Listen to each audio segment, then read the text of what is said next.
an lian ve to la to an mu nom phal dong ki nak an lu ta mo hian al a thum an ei za ni hi amoi ni ole chi bai le ve ko le hei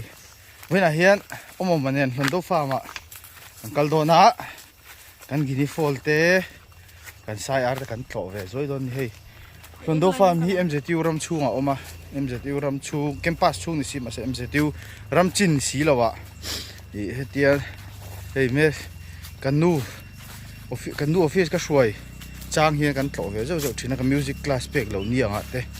poin hi hei omo mate an exam chol lai te ni ya miron zui ve ni hi hei tuna hian hei tian chu kha ve be wanga hei meri office chungin ano zu chuk thadon ani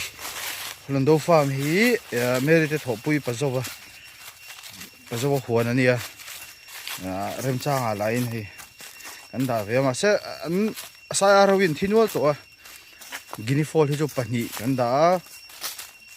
anla thilawan ni chu Saiar pakhat ala dama pazowa nen kanin le tro ma Saiar ka chu ma se thi de vek thoni tengan chuk tha zelanga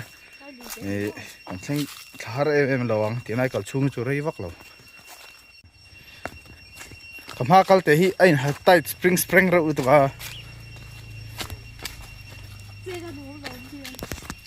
chet no mo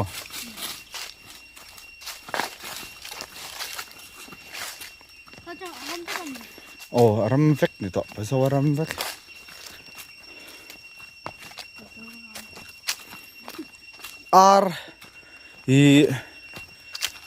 hi da nuala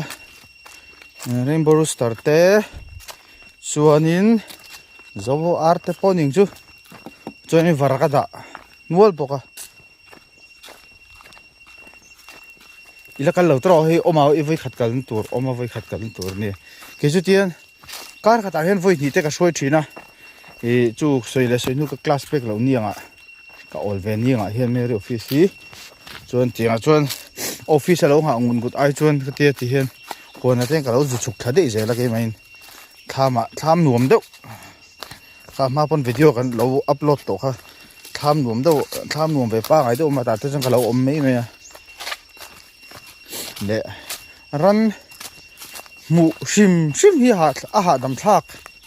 ba ga rama om po hi nuam wan shim mo a vo ruak hi hrisel ya khopui bo ruak beng cheng lu tuk ni noi kara omran chu tro mai ning ve tho em kita kan in pe chu tro work furniture workshop pani oma choi nang ma ni furniture kan in bula workshop pani a oma choi kan in na tanga in nga na ve ra oma te hin oma hi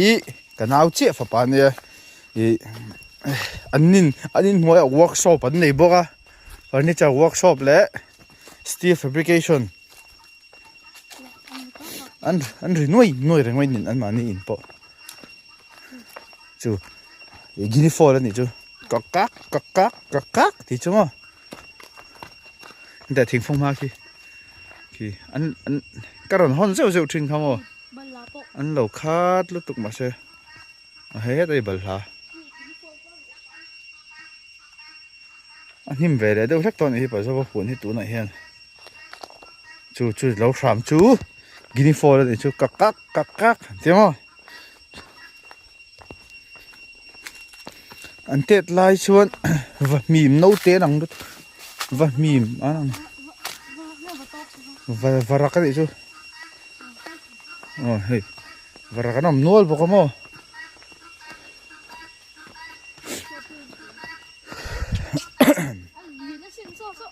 tunai chu varak hei tuna a huana hian si halte sangar te hian lut ve zo an lo la ve le thina a boi thak lu tuk ha sina hi so tina so Saiar lian ani o tak so khoi Guinea fowl kan so chu Guinea fowl chu an bul nai so nam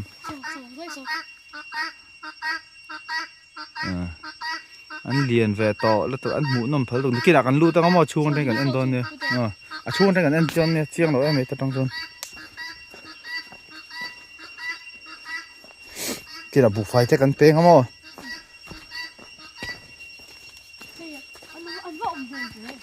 tụi bạn nằm lâu thì hoa là hong tóc rồi mà chọn vỏ cái vội trí nó mò ta sẽ thả mình nhé hey ar có anh xin là mà là có rồi rồi hả mà rồi chấm khăn là phơi sụt thì khăn đã tập rồi hay đồn kinh rồi khi lại khi Guinea fowl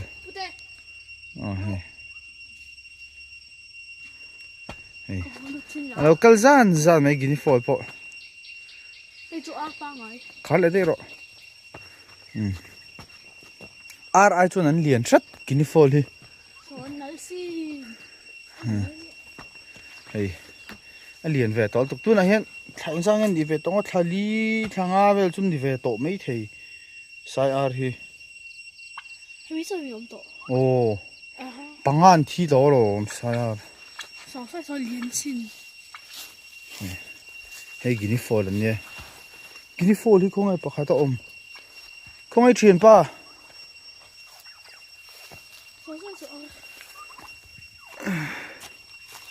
anh là liêu Guinea fowl sao thay vào cái này sổ này đâu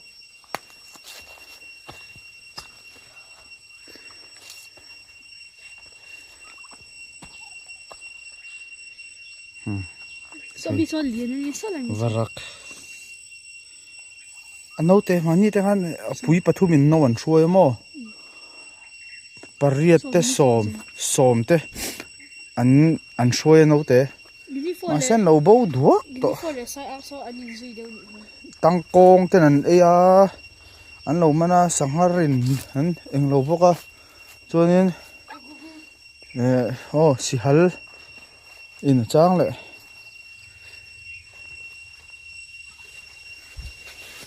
khi nghe Guinea fowl bọc thì lệ ô sao lâu lệ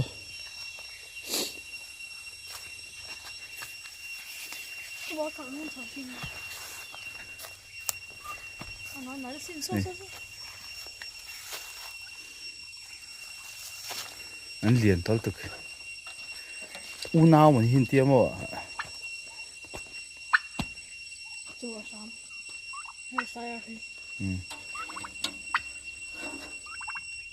anh liền tao này sao vậy chứ mà apa này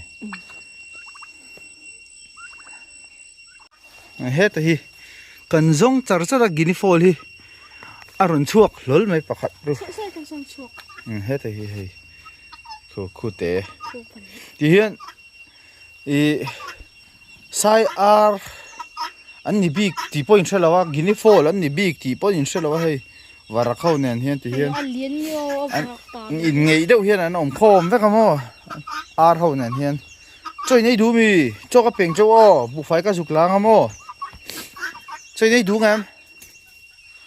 buộc phải này đủ cái nào buộc phải cái bèn thôi môi hay hay buộc phải cái lá chuan buộc phải cái pedo này Mr. Omomanen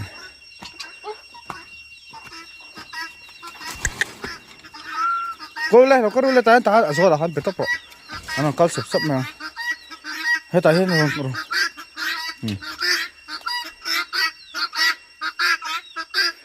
khi dar đâu rồi mà lom mình lom ở đi khăn em đâu cần là đâu là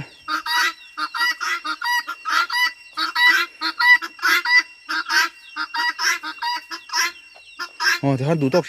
rồi local rồi hết ta lâu bẹc rồi anh mua ai đâu chứ mà veng thòng đâu sắc trên này ha email anh mua ai đâu nữa Guinea fowl hi apa về đi đâu cho anh nụ về đi cần riêng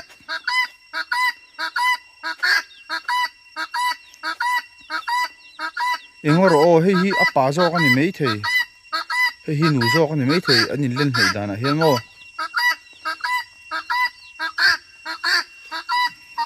ei ro le khoi khomatlen ko ta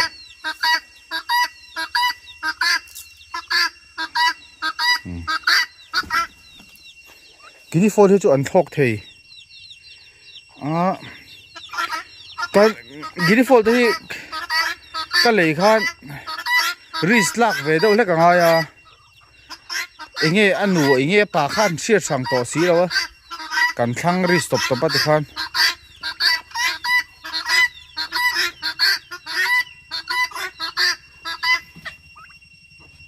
adu tok siro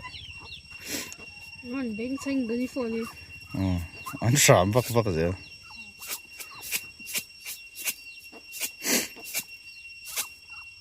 Ý không cần gì này.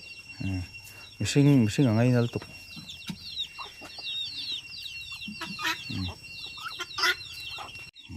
Tihian al athum an ei zani hi. An nun hi nuam em sin mo. Ei ek lemut ni mai. Tihian hemi huan hemi compound chunga hen an du to kan an tlakwal ve boka. Guinea fowl hi an thok ve the ram ar ai chon an thok thui theng. Ase tho son hin tum chuang lo re tina hei hetia thingkung zara han tho a han fu zeu zeu chang chun nei mo Guinea fowl ho hi ase an thok bo lo heta seilian an ni wang hian mo an te ta khai mu manem kan pen thak don man lo mo apuma ma ta lo kan nei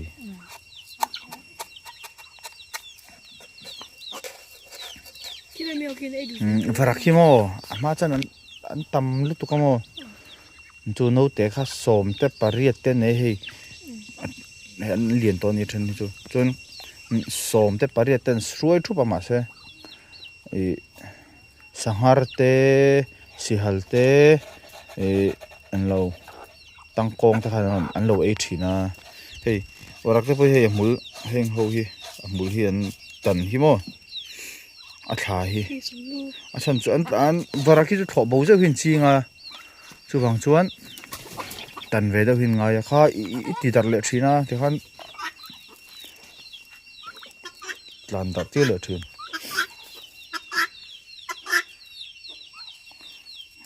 Saiar su mi ne man. Saiar hi chu la puitling lo lu tu ka mo an puitlin chau tak tak chuan kg som panga te pon ni ve thin Guinea fowl hi chu tianga lian tak chun ni lo a rai chuan an lian ve thei deuh chuan ka hria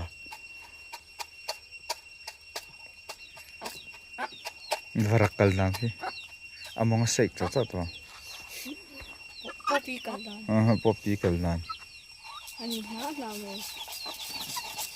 khona hen riak don ta lang riak ngamangin ngamang mo the man a hoi an hoi em ve a hei ama hei thing thu pui ni hi hemi kung hi Khi xuống lu bọt vậy. hei sun lu po tam khop mai he to hi pa zo honen kol thei te nimbu te a tam dol te po kan hon ve na sathin chok te ti te mo a fela pa zo hi a thil phalani tihian Saiar te ho po hi amaun san lok ti hat anam lai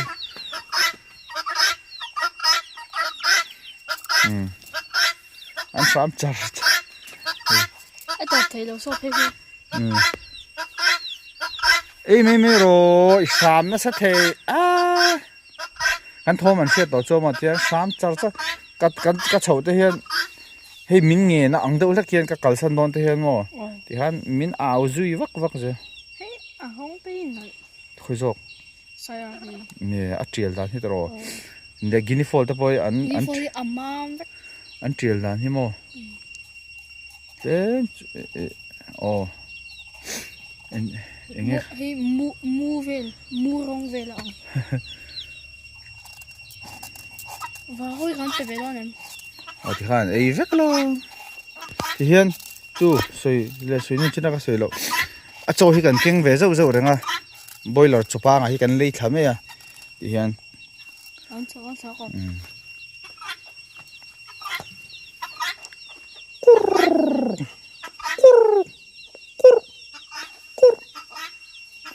à sáng phải đủ lâu thế mày à Saiar chu anh nuôi hi cái ngày tuổi mấy cái hiền bây giờ hiền anh nuôi hi ngày tuổi là anh nhìn lo chuan cái tụm nàn chuan kha chu Saiar paruk le Guinea fowl pani kha Saiar paruk kha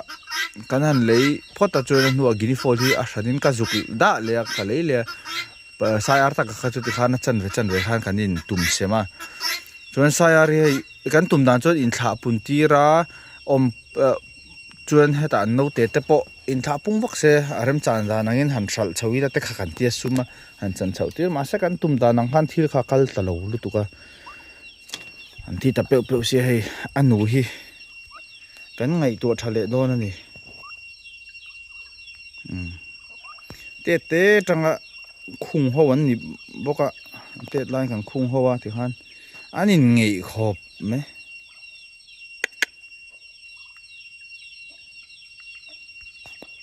tôi là bút đèn sún nút có sún nút lâu mẹ cả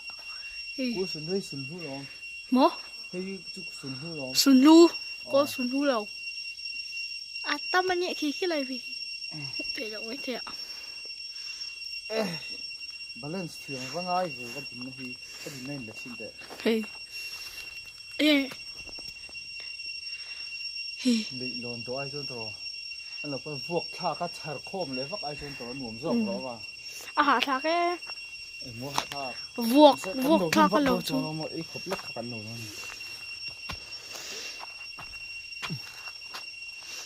anh nuông mà nè rê varak lệ ran sa di ar varak le Guinea fowl Saiar tí châu tệ thốn phát triển tủ rồi mà để chú à cái nhiều mày luôn tỷ lệ lòng tỷ lệ so tí này về so cả phải explore tiếng cái gì ôm anh so tí này xong cả phải cắt đòn tí khổ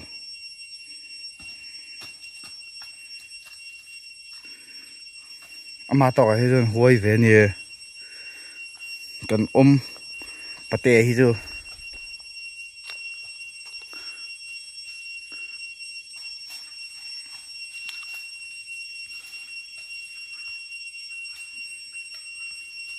so ta nuo mà kal kong over mi na nga kal chopa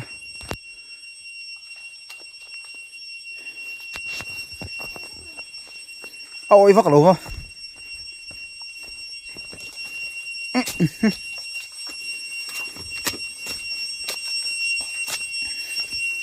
khôi ôm khi tạ khiên khi bụi khôi sinh cái lon muối không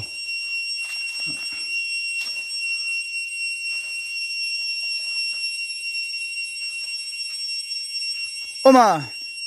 mà là lian dia pui chakai da sem kum ruk kum sari vel rồi đó đi kum ruk vel ni hi vel an ria bazan hin var ria pui lo apa te hoin lui kama tui rial lama mo lung thulam ma tang mo lung thu pai khai ro ta son tan tha chuan an ron ho chu an ron dum ho vek zinga tho vel la train đi le in ni sin san hoya tu ya che han ti nuông mà ron ti ho khop mày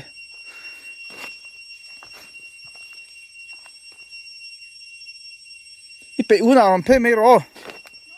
ipe una ron phe me ro tham chung à cái lỗ mà ron in bol na thôi anh ti mai ti si hal lo om ta seng tin lau mi lộm lộn e này tôi cho nó lại nó nhìn lá tiểu lâu mấy chém khắp phở xua xiêm tệ mấy nè cô mà han thì han nên ngủ cho rồi mình sinh mình lão lom rùa là nó mà đi cho chuột mình lão khét lâu bằng mò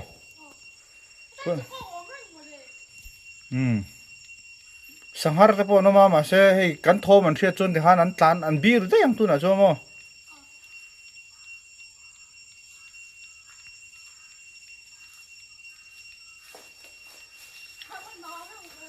rồi tội sao vắc nó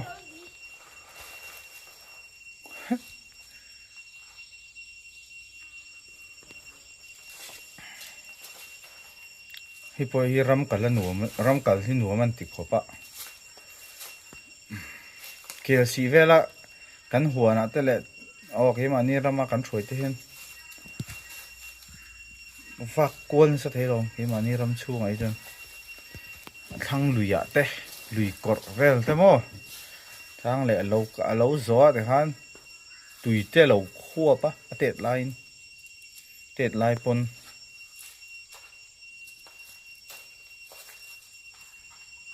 cái hắn nó phê mê rồi thì hiện bây giờ hi bắt tay mà tắc mày hi nè run thì hiện em coi bốc à em sẽ đi kem pass xuống hiện quarter bốc à quarter nó bui phần nào tu tên này nó hoa chuan hay hi thì hiện carton đấy orang ni chang chuan tha mà riêng cả chang này quarter em sẽ đi quarter chuan nên chang chuan riêng chuang là viên trái lâm bằng thì hiện cho bé khó tìm tổn hụt đấy chang này ta cho ấy khăm hụt đấy chầu chang này cho ấy man tủ tóc về tên chầu chầu chi này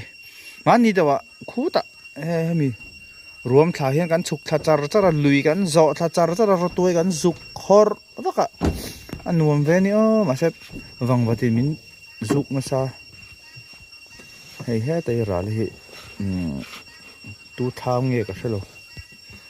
hay bây giờ anh coi trả phải vung rồi mà tu nói chú bây giờ huấn bộ farm bộ Hlondo Farm bộ phải lâu lại thế cho nên hiểm về đâu lắc đã hủy thế sám chở rồi Saiar cho chú sám mặc lâu mà cho nên hay khu thì khu trang này anh buồn chỉ nó một tùy hi thì hiện adir char khi ta trang in Anlo sub pipe na apot tha thì hiện tik lai po hiện adir top tùy chu thì hiện top chi nom lowin anh hiang nar khop mai hết ta hiện hey ta hiện hết ta hiện thì top chi ni cái khi thì này về là hiện thế bên nhang nó cho nó họ char này mày ê khai bây giờ tôi nghĩ tí à bây giờ anh nào lúc thằng này hay bây giờ idam time hay bây giờ anh này nào lúc thằng thằng xiêm đó nhang anh ấy xiêm đó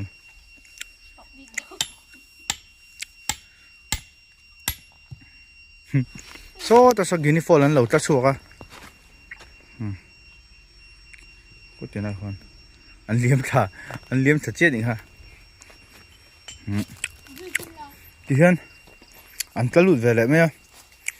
tat an tat view hi chon tum bik lowa hei Saiar nen an pathum bokin ani khu hei kula khu lai khu ni kha inkal hlang e o xia nó sẽ vậy chứ có đâu lên ô châu đâu cú tạ pon aron tắm mày aron tất thành nuôi mày mỏm lâu thiên này heo tất bắn mày hey hi ar in hi pasawan ama sak le di ka extend non ti ngoro hem hi mi china hi hemi pay hi bùi đoan khóc mày tùy về rong tặc mày hi nè Cảm thấy tối nay đang ăn gì? không à cái bộ lẩu cay xấu chứ à không à lâu tới à rẻ cái bộ cái lẩu cay anh chị nào bị ngang hết tay rong trả anh là tía cứ lại tạc lẩu phê được không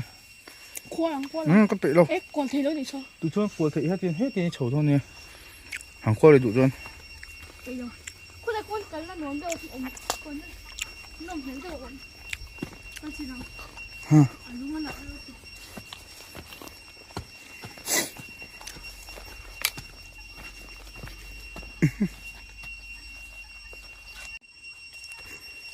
ăn thua rồi ha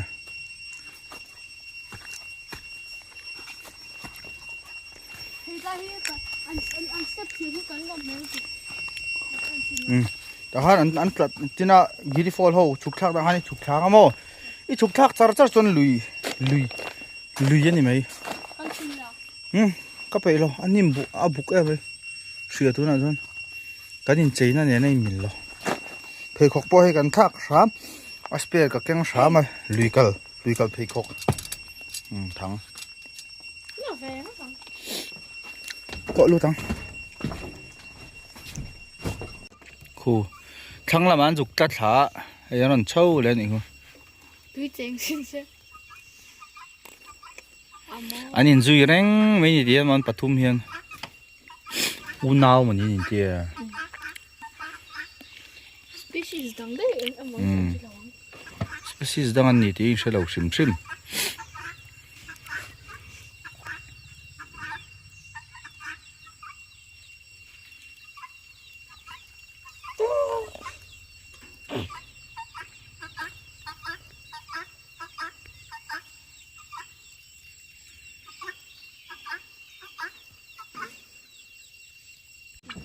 môi đi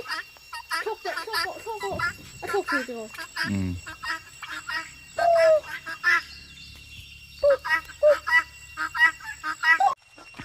hey căn hộ chầu tao đó nè mà po a dream a fulfill ta rồi a dream a ti lo tling ta hian căn hộ chầu béo béo ngã cho nên căn chi nãy thil gần ấy cho bằng anh nghe không mà chà hào tắc view lộ khoa chà thì khán video kan du tok don tonga thia tu te zong in zawai chunga lom thu kan thil chau a kan video te min lo thir sak zel la min lo like sak ula min lo comment sak ula chuan subscribe lo te kha min lo subscribe sak don in zawai in bye bye ve kule bye bye choro le